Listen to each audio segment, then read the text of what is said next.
आए दिन जो दलितों की हत्याएं हो रही हैं, चुन चुनकर दलित युवकों को, दलित बच्चियों के साथ बलात्कार हो रहा है, गला रेत कर उनकी हत्या की जा रही है। चौकीदार व्यवसाय से जुड़े हुए दलित समाज के लोग, उनकी हत्याएं की जा रही हैं। तो जब आप दलित संसद करते हैं, भीम संसद जब आप आयोजित कर रहे हैं, क्या इन बातों का जवाब है जनता दल यूनाइटेड के नेताओं के पास? जब आप प्रमोशन में रिजर्वेशन रोक देते हैं, बाकी सारे वर्गों का प्रमोशन आप करते हैं, पर आप दलित समाज से आने वाले लोगों का जब आप रिजर्वेशन, प्रमोशन में रिजर्वेशन को रोक देते हैं, क्या इसका जवाब है?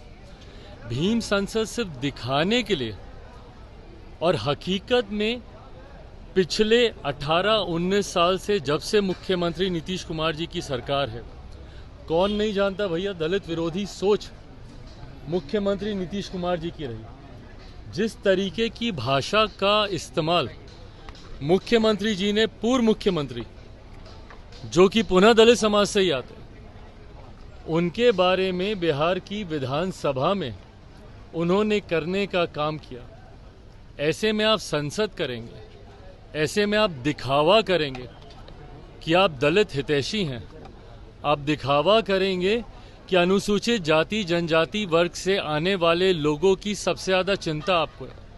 भाई आप ही है ना जिन्होंने अनुसूचित जाति समाज में बंटवारा करने का काम किया था, दलित को महादलित करने का काम किया था, और बड़े बड़े वादे करने का काम किया था कि 3 डेसिमल ज़मीन देंगे तो फलाना ढिमकाना। क्या हुआ? पिछले चुनाव से पहले इन्होंने ही घोषणा की थी कि अगर दलित समाज से, परिवार से आने वाले किसी भी व्यक्ति की अगर हत्या होती है तो उसे सरकारी नौकरी दी जाएगी। पहली बात तो प्रदेश के मुख्यमंत्री, जो कि प्रदेश के गृह मंत्री हैं, वो हत्या की सोच रखते हैं, यही एक चिंता की बात है। पर बहरहाल बताएं कितने दलित परिवार में जहां पे हत्याएं हुई हैं, क्योंकि आए दिन हम तो जा रहे हैं भैया, हर हत्या पे जा रहे हैं, पर कितने ऐसे परिवार को सरकारी नौकरी देने का काम किया मुख्यमंत्री नीतीश कुमार जी और इनकी सरकार ने? तो जब आप भीम संसद कर रहे हैं तो कृपा करके इस भीम संसद में अनुसूचित जाति जनजाति में जितने अत्याचार हुए हैं उसका भी ब्यौरा यहाँ पे देने का काम ये सरकार करे, और जो खुद इस पार्टी के सर्वोच्च नेता की दलित विरोधी सोच है उसका भी जिक्र इस भीम संसद में होना चाहिए।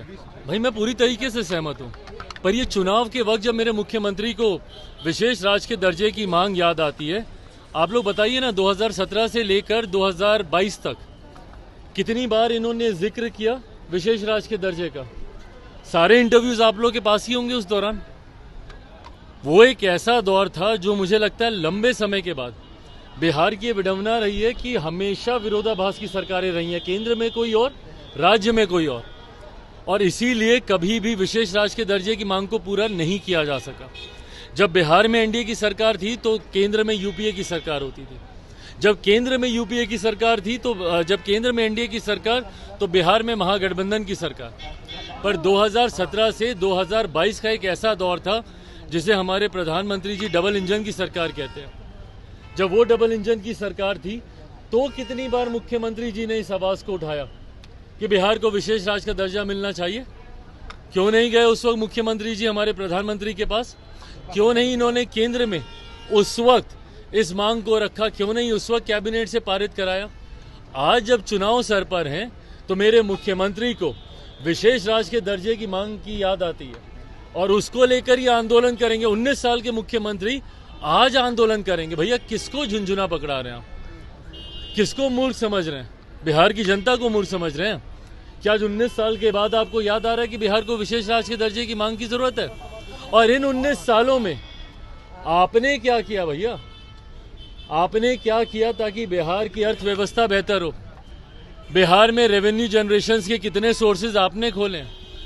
बिहार में प्रति व्यक्ति आय बढ़े, इसके लिए आपने कितना काम किया? भैया हम तो समर्थन करते हैं, पूरी तरीके से समर्थन करते हैं, पर ये आपकी नाकामी को दर्शाता है कि 19 साल के बाद भी मुख्यमंत्री नीतीश कुमार जी को अगर विशेष राज्य के दर्जे की मांग करने की जरूरत पड़ती है तो ये मेरे मुख्यमंत्री की गलत नीतियों को प्रमाणित करता है।